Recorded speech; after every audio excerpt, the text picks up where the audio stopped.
नमस्कार दोस्तों, मैं कुसुम आपका फिर से स्वागत करती हूँ मेरे इस चैनल पर। पिछली क्लास में हमने ताम्रपाषाण काल शुरू कर दिया था। आज हम ताम्रपाषाण काल को पूरा कर लेंगे। इस क्लास से पहले जो मैंने क्लास डाली थी उसमें ताम्रपाषाण काल में हमने जो राजस्थान से संबंधित क्षेत्र थे, गणेश्वर जोधपुरा संस्कृति, आहड़ संस्कृति, गिलूंद और बालातल संस्कृति, इसको कंप्लीट कर लिया था। आज हम इससे आगे का मालवा संस्कृति, जिसमें कायथा, नवदा टोली और उसके बाद जोरवी संस्कृति, ये सब आज कंप्लीट कर लेंगे और ताम्रपाषाण काल हमारा इस क्लास में पूरा हो जाएगा। जो पिछली क्लास थी वो भी सिर्फ और सिर्फ 20 मिनट की क्लास थी। उसमें मैंने अच्छे से पढ़ाया है दोस्तों। उसमें जो मैंने कंटेंट दिया है वो आप भरोसा कर सकते हो आप उस पर, क्योंकि आप बाद में देखोगे जब आप पुराने प्रश्न हल करोगे तो आपको शायद ही इसमें से कोई प्रश्न बाहर मिले। सारा सब कुछ आपको इस पढ़ाई में से मिल जाएगा। इतने कम समय के अंदर आपको जो मैं ये सामग्री दे रही हूँ वो शायद ही यूट्यूब पर कोई भी फ्री में दे रहा हो। तो मैं सिर्फ ये चाहती हूँ कि जो मेरी बहनें हाउस वाइफ हैं और जो मेरे भाई हैं काम पर जाते हैं, उन्हें इतना टाइम नहीं मिल पाता कि वो किताबों से नोट्स तैयार करें और फिर उनको पढ़ें।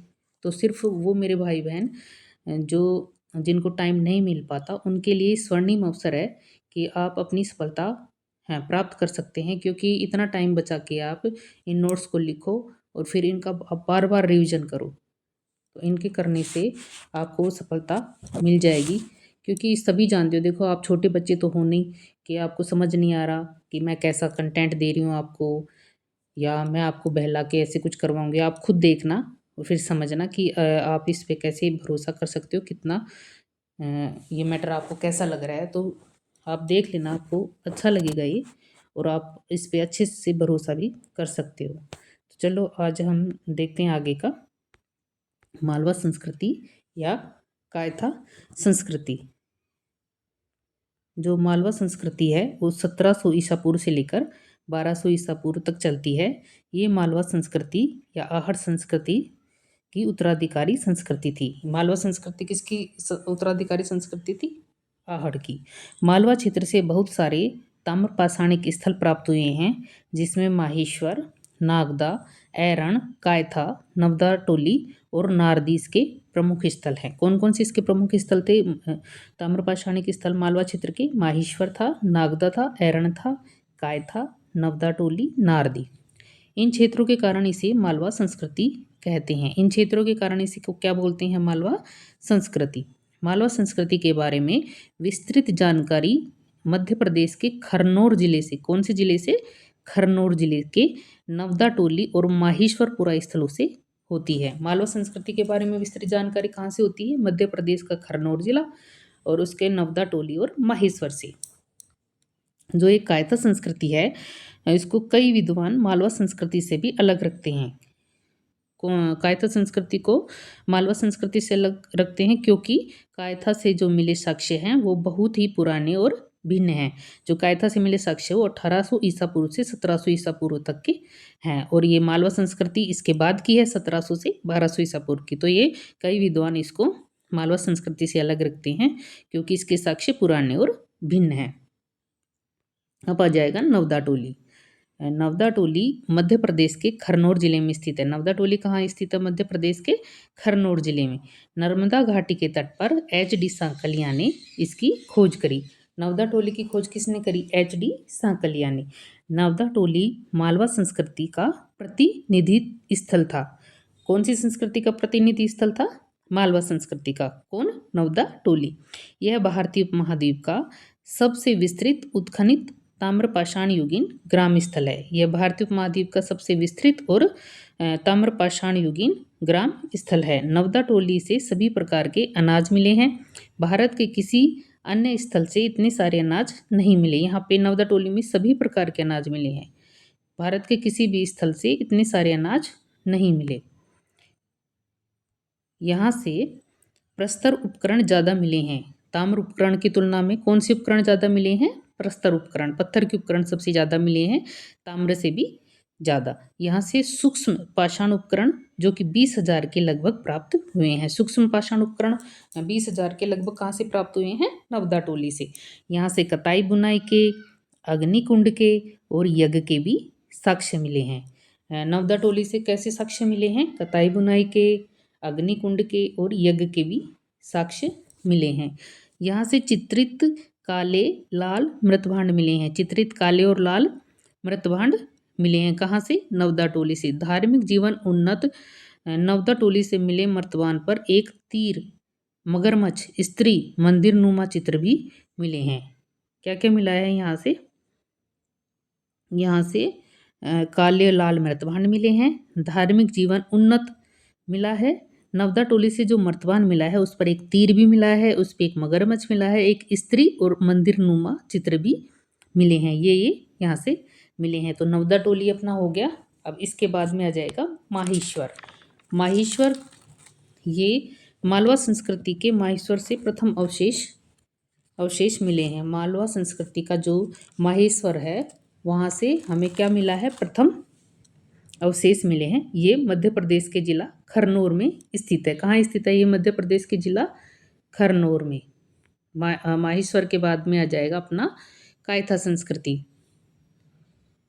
देखो दोस्तों, अपनी जो ये फर्स्ट ग्रेड है इसकी सफलता का मूल मंत्र क्या है? इसकी सफलता का मूल मंत्र है अपना जो ये बेसिक है इसको अपने को क्या स्ट्रॉन्ग करना है। और चित तैयारी हम किसकी करें? इस निर्णय के बाद हमें बार बार उसको परिवर्तन नहीं करना है कि भाई आज हम सेकंड ग्रेड की, फिर थर्ड ग्रेड की, फिर फर्स्ट ग्रेड की। जिसके लिए आप लगे हुए हो ना, आप उसकी कंटिन्यू तैयारी रखो।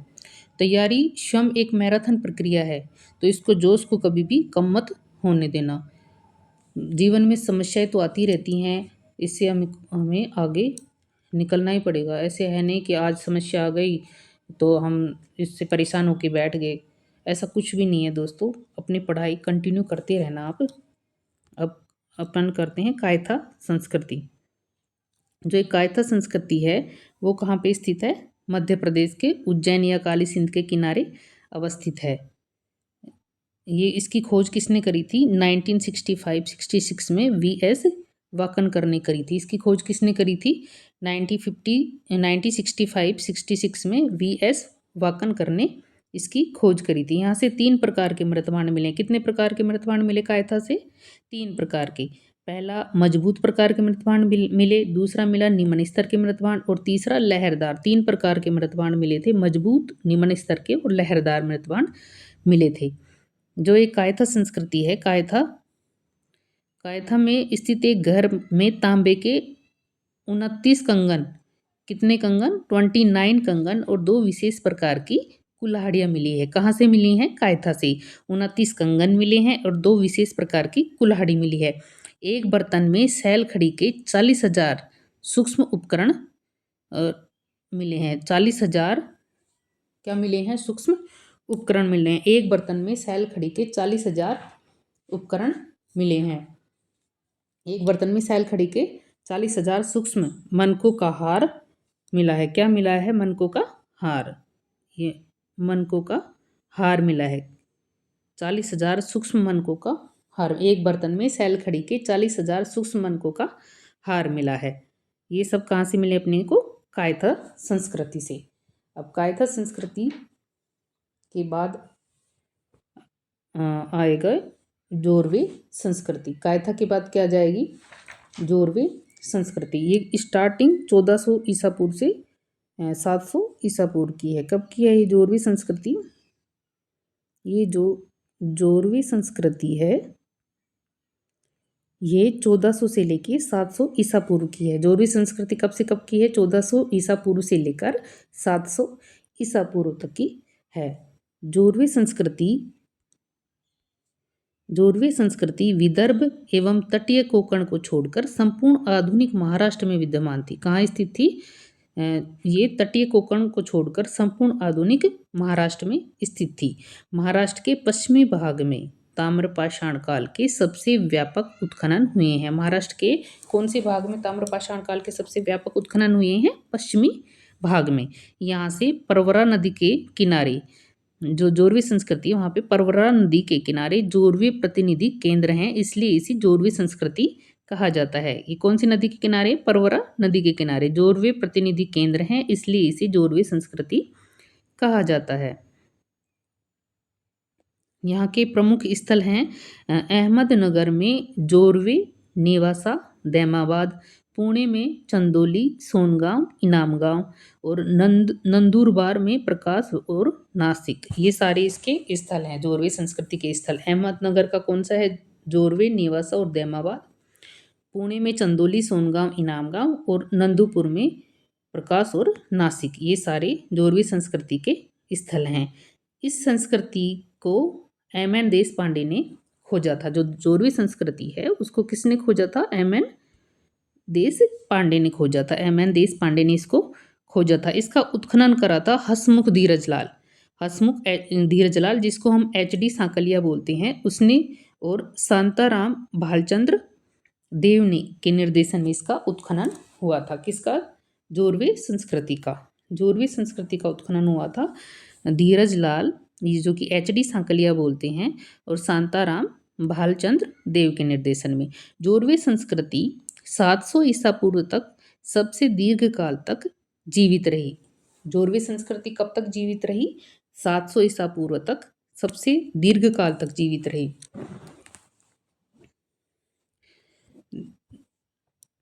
जो जोरवे संस्कृति है उसमें आ जाएगी, पहला बड़ा स्थल आ जाएगा दैमाबाद। कौन सा स्थल आ जाएगा? दैमाबाद। तो दैमाबाद सबसे बड़ा स्थल था इसका। ये परवरा नदी के किनारे अवस्थित था। इसकी खोज 1958 में बीपी बोपा डेरकर के नेतृत्व में हुई। बीपी बोपा डेरकर के नेतृत्व में इसकी खुदाई हुई, इसकी खोज हुई। किसकी? दैमाबाद की। बहुत इंपॉर्टेंट है दैमाबाद, इसको आप अच्छे से याद रखना दैमाबाद को। उत्खनन हुआ इसका 1958 से 59 ईस्वी में। किसके निर्देशन में हुआ था? एम.एन. देश पांडे के नेतृत्व में इसका उत्खनन हुआ। किसके नेतृत्व में? एम.एन. देश पांडे के नेतृत्व में 1958 से 59 के बीच में इसका उत्खनन हुआ था। और वृहद स्तर पर इसकी खुदाई हुई थी दैमाबाद की, वो हुई थी वृहद स्तर पर इसकी खुदाई हुई थी 1976 से 79 के बीच में S.A. सली के द्वारा की गई थी। इसकी खुदाई किसके द्वारा की गई? S.A. सली के द्वारा 1976 से 1979 तक इसकी खुदाई की गई थी, जो कि वृहद स्तर पर हुई थी। यहाँ से सावाल्दा संस्कृति, ये एक संस्कृति है, सावाल्दा से लेकर हड़प्पा जोरवे की संस्कृति के साक्ष्य प्राप्त होते हैं। कहाँ से? दैमाबाद से। दैमाबाद से हमें क्या मिलता है?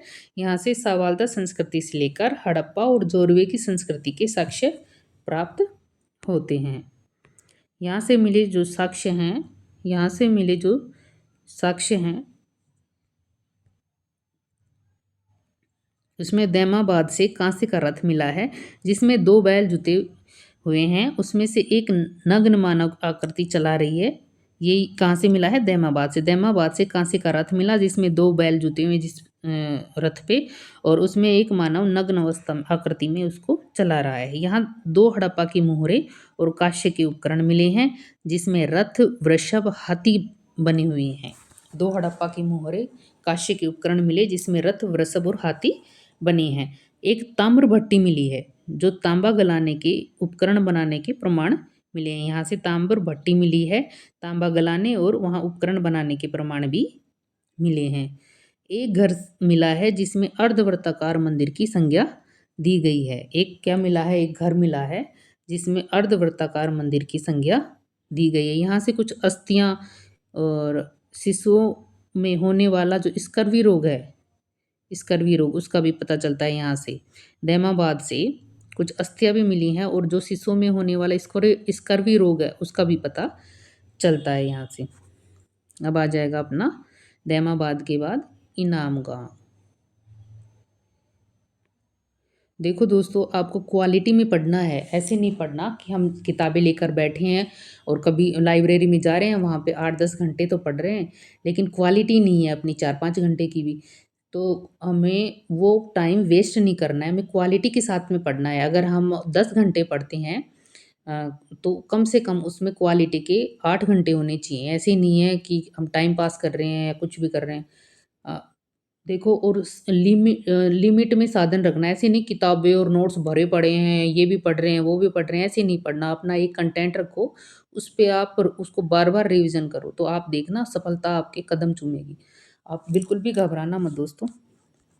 अब की बार का पेपर दे के 40% लाने मुश्किल हो गए बच्चों के फर्स्ट पेपर में। इनाम गाँव, इनाम गाँव महाराष्ट्र पुणे भीमा नदी। इनाम गाँव कहाँ है? महाराष्ट्र पुणे भीमा नदी में। सर्वाधिक लंबा उत्खनन एच डी सांकलिया, एम के धवलीकर व जे डी अंसारी के नेतृत्व में 1968 से 83 तक हुआ। इनाम गाँव का सर्वाधिक लंबा उत्खनन चला था। इसका उत्खनन करा एच डी सांकलिया ने, एम के धवलीकर ने और जे डी अंसारी के नेतृत्व में 1968 से 83 तक इसका उत्खनन हुआ। यहाँ से गोलाकार गड्ढे वाला घर तथा भट्टी मिले हैं। कहाँ से? इनाम गांव से।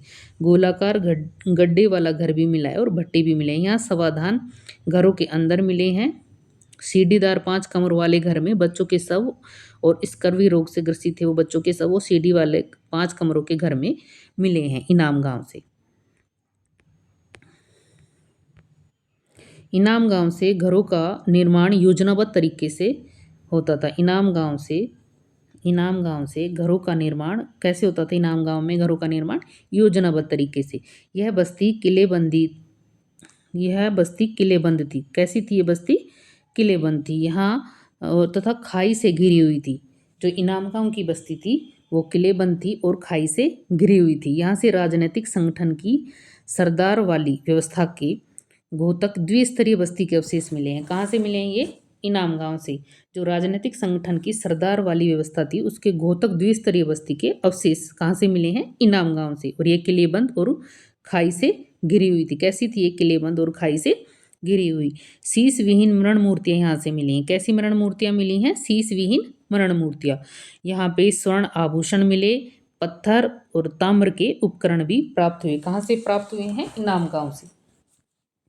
इनाम गांव से स्वर्ण आभूषण मिले, पत्थर और ताम्र के उपकरण भी प्राप्त हुए। यहाँ से अन्नागार भी मिले हैं, पशुपालन और फसलों के साक्ष्य भी मिले हैं। क्या क्या मिले हैं? अन्नागार और पशुपालन और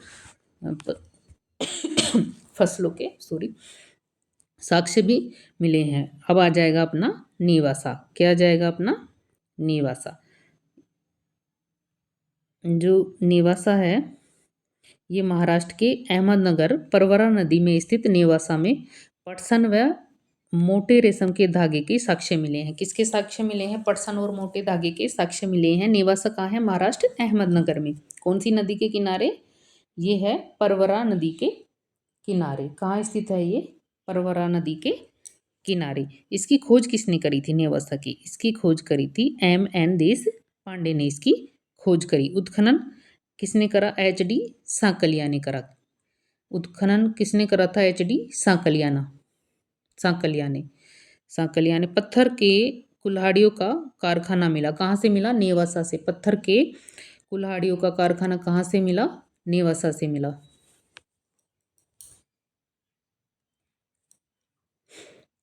अब आ जाएगा अपना चंदौली। इसके बाद में क्या जाएगा? चंदौली, जो कहाँ स्थित है? पुणे महाराष्ट्र में। यहाँ से तांबे की छैनियाँ, मछली पकड़ने का तांबे का कांटा भी मिला है। कहाँ से मिला है? चंदौली से।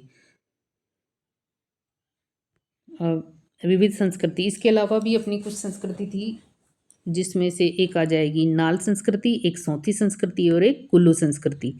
नाल, सोथी और कुल्ली संस्कृति। अन्य स्थान है इसमें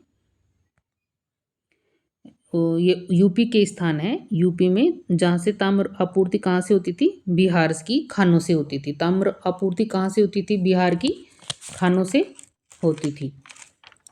इसमें इमलीडीह, खेरडीह, राजघाट, नरहन और अगियाबर थी। कौन कौन से थे? इमलीडीह, खेरडीह, राजघाट, नरहन और अगियाबर थे इसके। चिरांद बिहार का स्थल था और लोलबाई कहाँ का था?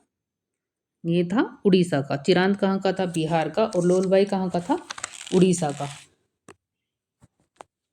तो देखिए दोस्तों, जो हम ये पढ़ रहे हैं नोट्स, ये बहुत ही काम के हैं। इनको आप बार बार रिवीजन करना। आप इस पे आंख बंद करके भरोसा कर सकते हैं। और आप क्वेश्चन निकालना पिछली जो एग्जाम में आए हुए हैं, आपको इससे बाहर नहीं मिलेंगे आपको। आप इस पे पूरा विश्वास रख सकते हो। देखो, जीतते वही हैं जो अंत तक मैदान में डटे रहते हैं। अब लगातार एग्ज़ाम होते रहते हैं। पढ़ाई को आदत बनाओ अपनी, मजबूरी नहीं कि मजबूर होके बैठ गए कि पढ़ाई ऐसे करनी है, भई मन नहीं लग रहा, ये नहीं है, तो इसको मजबूरी नहीं, अपनी आदत बनाओ। पढ़ाई आपको फिर आसान लगेगी और आपकी मेरिट भी अच्छी जाएगी, 99% बढ़िया जाएगी आपकी मेरिट। तो आप पढ़ते रहना। और अगर आपको ये बढ़िया लग रहे हैं ये मेरा पढ़ाया हुआ है, तो आप इसको सब्सक्राइब कर लेना और शेयर और लाइक भी करना। Thank you.